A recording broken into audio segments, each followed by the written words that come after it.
बहुत बहुत धन्यवाद प्रिय भक्त। आपने जग झूलनी ग्यारस की कथा सुनने की इच्छा प्रकट की है, यह बहुत ही पुण्य की बात है। ओम नमो भगवते वासुदेवाय। यह कथा अत्यंत फलदायी, मनोकामना पूर्ण करने वाली और समस्त संकटों को हरने वाली है। तो आइए विधि विधान से इस पावन व्रत कथा का शुभारंभ करते हैं। सर्वप्रथम हम इस पावन व्रत को करने की विधि के बारे में जान लेते हैं, ताकि जो कोई भी भक्त इस व्रत को रखना चाहे वह सही तरीके से रख सके और भगवान श्री हरि विष्णु की असीम कृपा प्राप्त कर सके। हे भक्तों, यह व्रत भाद्रपद माह के शुक्ल पक्ष की एकादशी तिथि को आता है। इस दिन सुबह ब्रह्म मुहूर्त में उठकर स्नान आदि से निवृत्त होकर स्वच्छ वस्त्र धारण करने चाहिए।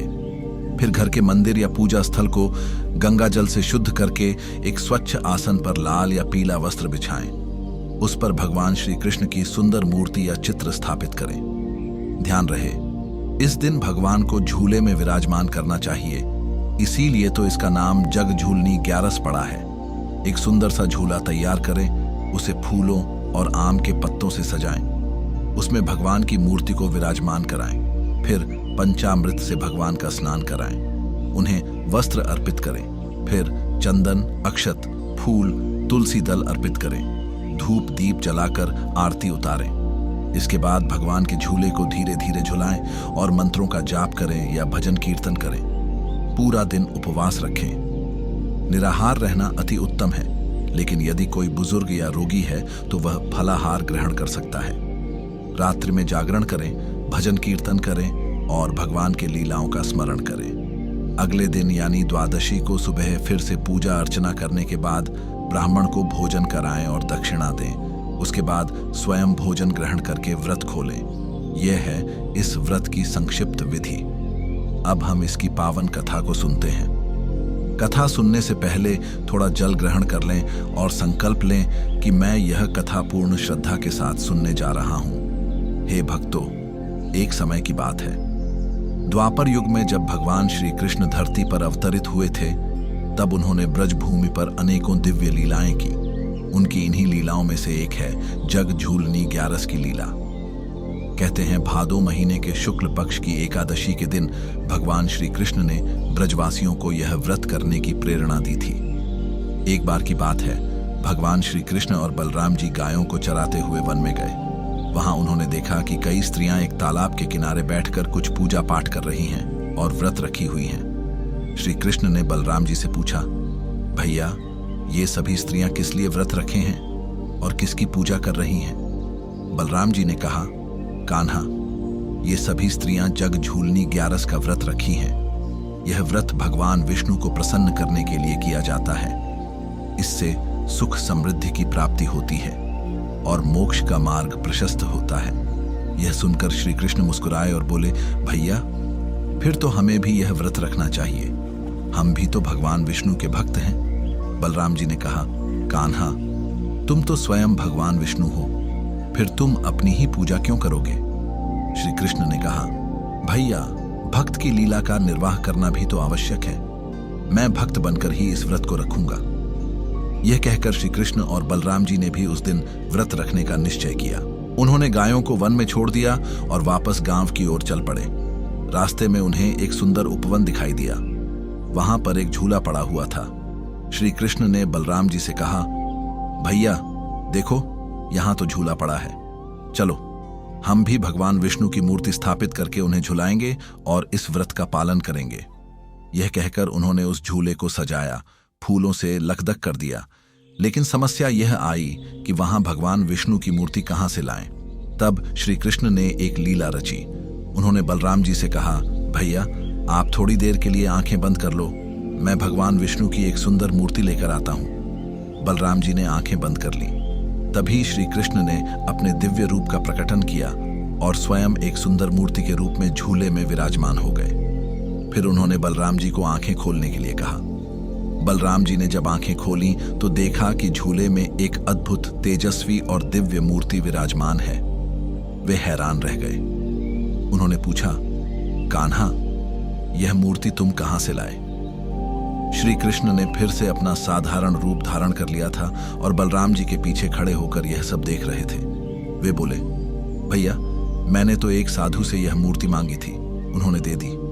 चलो अब हम पूजा करते हैं। फिर दोनों भाइयों ने मिलकर उस मूर्ति की पूजा की। फूल चढ़ाए, धूप दीप जलाए, भोग लगाया और फिर झूले को झुलाया।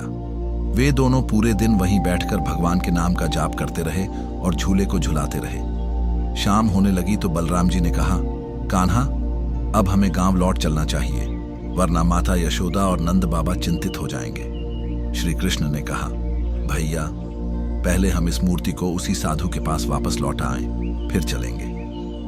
बलराम जी मान गए। उन्होंने मूर्ति को उतारा और उसे ले जाने के लिए आगे बढ़े, लेकिन जैसे ही उन्होंने मूर्ति को हाथ लगाया, वह मूर्ति अदृश्य हो गई। बलराम जी चकित रह गए। उन्होंने पीछे मुड़कर देखा तो श्री कृष्ण वहीं खड़े हंस रहे थे। बलराम जी ने पूछा, कान्हा, यह क्या चमत्कार है? मूर्ति कहाँ गई? तब श्री कृष्ण ने हंसते हुए कहा, भैया, वह मूर्ति और कोई नहीं, स्वयं मैं ही था। मैंने ही अपने आप को झूले में स्थापित किया था। मैंने यह लीला केवल यह दिखाने के लिए रची थी कि भक्त के हृदय में यदि श्रद्धा हो तो भगवान स्वयं वहां प्रकट हो जाते हैं। भक्त के लिए भगवान किसी मूर्ति में नहीं, बल्कि उसके श्रद्धा भाव में निवास करते हैं। आज के दिन जो भी भक्त सच्चे मन से मेरा पूजन करेगा और मुझे झूले में झुलाएगा, उसके सभी मनोरथ पूर्ण होंगे और उसे परम पद की प्राप्ति होगी। यह कहकर श्री कृष्ण ने बलराम जी को अपना विराट रूप दर्शाया। बलराम जी ने प्रणाम किया और दोनों गांव की ओर चल पड़े। उस दिन से ही इस व्रत की परंपरा शुरू हुई और इसे जग झूलनी ग्यारस या ढोला ग्यारस के नाम से जाना जाने लगा। अब हम इस व्रत के एक और पौराणिक प्रसंग को सुनते हैं, जो कि राजा हरिश्चंद्र से जुड़ा हुआ है। सतयुग की बात है। एक बार महाराज हरिश्चंद्र बहुत बड़े राज्य के स्वामी थे। वे बहुत दानी, धर्मात्मा और सत्यवादी थे। एक बार महर्षि विश्वामित्र उनके दरबार में पहुंचे। महाराज ने उनका बहुत आदर सत्कार किया। महर्षि विश्वामित्र ने राजा से दान की इच्छा प्रकट की। राजा हरिश्चंद्र ने कहा, हे मुनिवर, आप जो भी मांगेंगे मैं वह आपको दान में देने के लिए तैयार हूं। तब महर्षि विश्वामित्र ने कहा, यदि ऐसा है तो मुझे अपना सारा राजपाट दान में दे दो। राजा हरिश्चंद्र ने बिना एक क्षण गवाए अपना सारा राजपाट महर्षि को दान में दे दिया। लेकिन महर्षि की परीक्षा अभी भी पूरी नहीं हुई थी। उन्होंने कहा, हे राजन, अब तुम्हारे पास जो कुछ भी बचा है वह भी मुझे दान में दे दो। राजा ने अपने और अपने परिवार के वस्त्र भी उतार कर महर्षि को दे दिए और स्वयं एक लंगोटी में खड़े हो गए। महर्षि बोले, अब दक्षिणा दो। राजा के पास तन पर वस्त्र तक नहीं थे, दक्षिणा देने के लिए कुछ भी नहीं था। तब महर्षि ने कहा, ठीक है, मैं तुम्हें कुछ समय देता हूं, तुम दक्षिणा का प्रबंध करो। राजा हरिश्चंद्र अपनी पत्नी तारामती और पुत्र रोहिताश्व को लेकर नगर से बाहर निकल गए। उन्होंने दक्षिणा जुटाने के लिए स्वयं को और अपने पुत्र को एक चांडाल के हाथों बेच दिया और अपनी पत्नी को एक ब्राह्मण के हाथों बेच दिया। दक्षिणा का पैसा जुटाकर उन्होंने महर्षि विश्वामित्र को दे दिया। अब राजा चांडाल के यहाँ श्मशान की रखवाली करने लगे और वहां पर आने वाले लोगों से कर वसूलने लगे। उनकी पत्नी ब्राह्मण के यहाँ दासी का काम करने लगी। एक दिन उनके पुत्र रोहिताश्व श्मशान में आए। वहां एक सांप ने उन्हें डस लिया और वे वहीं पर मृत्यु को प्राप्त हो गए। तारामती अपने पुत्र की मृत देह लेकर श्मशान में दाह संस्कार के लिए पहुंची। जब राजा हरिश्चंद्र ने अपने पुत्र की लाश देखी तो उनका हृदय द्रवित हो उठा, लेकिन धर्म के मार्ग पर चलते हुए उन्होंने अपनी पत्नी से कर की मांग की। तारामती के पास कर देने के लिए कुछ भी नहीं था। उसने अपनी साड़ी का आधा हिस्सा फाड़कर राजा को दे दिया और कहा कि यही मेरे पास है। राजा ने वह स्वीकार कर लिया और दाह संस्कार की अनुमति दे दी। तारामती अपने पुत्र की चिता जलाने के लिए तैयार हो रही थी कि तभी वहां भगवान विष्णु प्रकट हुए। उन्होंने कहा, हे हरिश्चंद्र, तुम्हारी सत्यनिष्ठा और धर्मपरायणता से प्रसन्न होकर मैं तुम्हें वरदान देने आया हूं। मैं तुम्हारे पुत्र को पुनर्जीवित करता हूं और तुम्हें तुम्हारा खोया हुआ राजपाट वापस देता हूं। यह सुनकर राजा हरिश्चंद्र ने कहा, हे प्रभु, आप कौन हैं? तब भगवान ने कहा, मैं विष्णु हूं और आज जग झूलनी ग्यारस का दिन है। आज के दिन जो भी मेरी पूजा करता है और व्रत रखता है उसके सभी कष्ट दूर हो जाते हैं। मैं तुम्हारी परीक्षा ले रहा था और तुमने इसमें पूर्ण सफलता प्राप्त की। इतना कहकर भगवान विष्णु ने रोहिताश्व को जीवित कर दिया और महर्षि विश्वामित्र ने भी वहां आकर राजा हरिश्चंद्र को उनका राजपाट वापस कर दिया। उस दिन से ही इस व्रत की महिमा और बढ़ गई और लोग इसे बहुत श्रद्धा के साथ मनाने लगे। अब हम इस व्रत के तीसरे प्रसंग को सुनते हैं, जो कि एक साधारण स्त्री से जुड़ा हुआ है। एक नगर में एक बहुत ही निर्धन स्त्री रहा करती थी। उसका नाम था सुभद्रा। वह बहुत ही दीनहीन अवस्था में रहती थी। उसका पति बहुत ही कमजोर और रोगग्रस्त था। उसके बच्चे भी भूख से व्याकुल रहते थे। एक बार भादो महीने के शुक्ल पक्ष की एकादशी आई। सुभद्रा ने देखा कि उसकी सहेलियां और पड़ोस की स्त्रियां जग झूलनी ग्यारस का व्रत रखने की तैयारी कर रही हैं। उसके मन में भी इच्छा हुई कि वह भी यह व्रत रखे, लेकिन उसके पास पूजा करने के लिए कुछ भी सामग्री नहीं थी। न फूल, न फल, न मिठाई, न नए वस्त्र। उसने अपने मन में ही भगवान से प्रार्थना की, हे प्रभु, मेरे पास तो आपको चढ़ाने के लिए कुछ भी नहीं है, लेकिन मेरी श्रद्धा अटूट है। मैं आज व्रत रखकर आपकी पूजा करूंगी। उसने उस दिन निराहार रहने का निश्चय किया। उसने अपने घर के आंगन में एक झूला बनाया। उस झूले को सजाने के लिए उसके पास कुछ भी नहीं था, तो उसने आंगन में उगे हुए वाइल्ड फ्लावर्स तोड़े और उनसे झूले को सजाया। उसने मिट्टी से भगवान कृष्ण की एक छोटी सी मूर्ति बनाई और उसे झूले में बिठा दिया।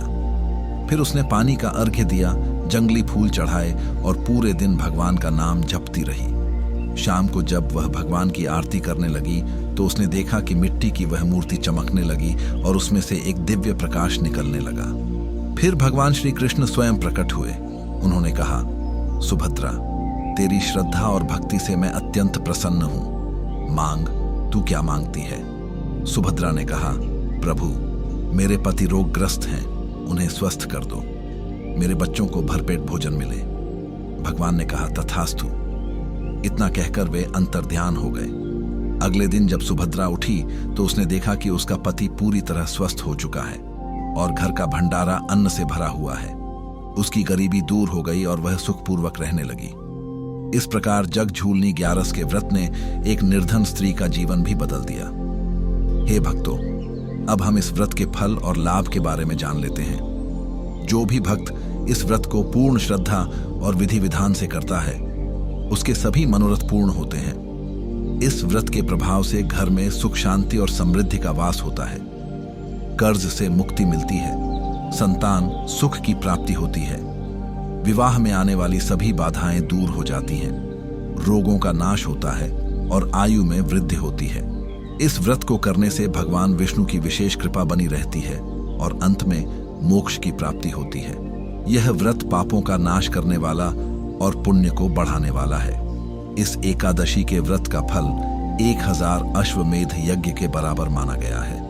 अब हम व्रत खोलने की विधि के बारे में जानते हैं। व्रत के अगले दिन यानी द्वादशी को सुबह स्नान आदि से निवृत्त होकर फिर से भगवान की पूजा करें। भगवान को झूले से उतारकर विशेष भोग लगाएं। फिर ब्राह्मण को भोजन कराएं और दक्षिणा दें। उसके बाद स्वयं भोजन ग्रहण करके व्रत खोलें। ध्यान रहे कि व्रत की समाप्ति द्वादशी तिथि समाप्त होने से पहले कर लेनी चाहिए। इस प्रकार यह व्रत पूर्ण होता है। हे भक्तों, यह थी जग झूलनी ग्यारस की अद्भुत और चमत्कारिक व्रत कथा। जिसने भी इस कथा को श्रद्धा से सुना, उसके सभी कष्ट दूर होंगे और भगवान श्री हरि विष्णु की कृपा सदैव बनी रहेगी। ओम शांति शांति शांति।